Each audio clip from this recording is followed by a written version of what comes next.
Na sequência, esse é o caminho que a gente entendeu também entre armazenagem de dados, a mineração, aqui entra uma questão do data mining, para que depois a gente consiga ter relatórios e, eventualmente, dispositivos que a gente possa visualizar aquilo que foi objeto dessa busca e gerar dashboards, né? Ou esses nossos painéis como os de BI, que são os mais disseminados, de modo que a gente consiga, a partir daí, observar o que eles contam e promover uma boa tomada de decisão. A gente também gostaria de lembrar a vocês que, se a gente pegar todas as situações e, basicamente, tudo que existe e começar a se aprofundar e se aprofundar e buscar mais e mais e mais, a gente vai se dar conta que tudo, no nível, me parece, mais básico, está ligado a uma forma de dados. Tanto é verdade que Pitágoras aqui disse, né, Deus geometriza, e ele disse, Deus geometriza o universo. Então, tudo está baseado em leis matemáticas no nosso entendimento. Vejam, quando a gente evolui agora um pouquinho mais, então a gente se dá conta de que existem basicamente três grandes níveis das questões analíticas e que nosso entendimento também é que precisam ser desenvolvidas essas capacidades analíticas.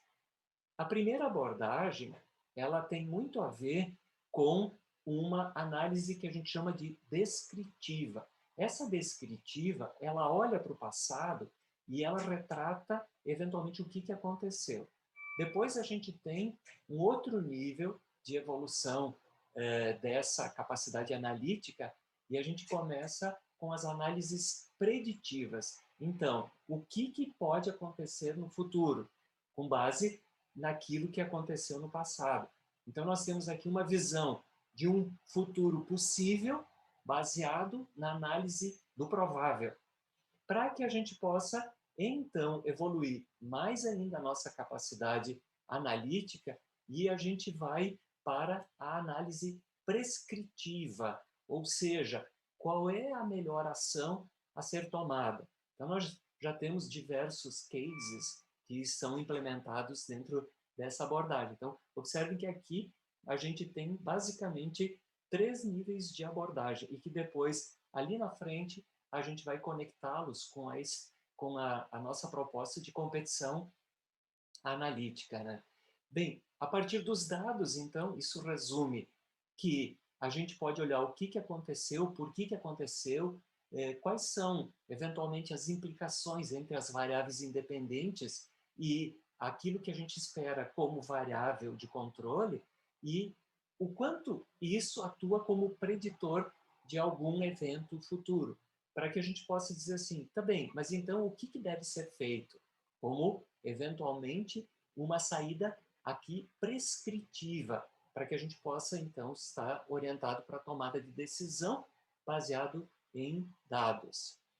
De modo que, se eu começo a aceitar o fato de que as organizações elas se tornam mais assertivas na medida em que elas se orientam para dados, então nós entramos aqui nas empresas data-driven, cuja lógica é a utilização de algoritmos que cruzam essa grande quantidade de dados e os transformam em conhecimento voltados, orientados para o sucesso do negócio. Bem, mas para isso, e esse é o objeto da nossa obra, da nossa pesquisa toda, é que tipo de dado, que tipo, eventualmente, de algoritmo, que tipo de relacionamento de fato, tem uma relação com o ganho para a organização, dada a estratégia. E por isso que, naquele slide que a gente demonstrou anteriormente, ele estava ligado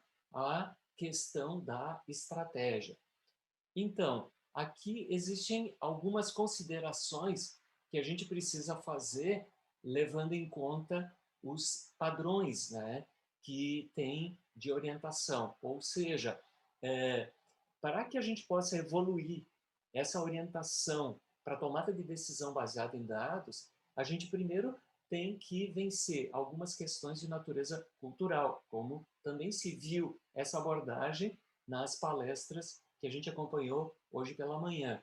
E fica muito evidente que a transformação de uma organização para ser orientada a dados prescinde que as áreas todas tenham a capacidade de gerar dados a partir dos seus incidentes críticos, capturá-los de maneira inteligente e orientá-los para uma comunicação desses dados em todos os níveis, transpassando por toda a organização esse nível de informação que se pretende. E, principalmente, aqui o engajamento das pessoas da alta direção, que a gente chama aqui de people, né? Que são as pessoas que vão dar a opinião final, e muitas vezes essas pessoas, se não acreditarem nos processos analíticos e decorrentes da ciência de dados, elas vão tomar as suas decisões independente daquilo que os dados mostram.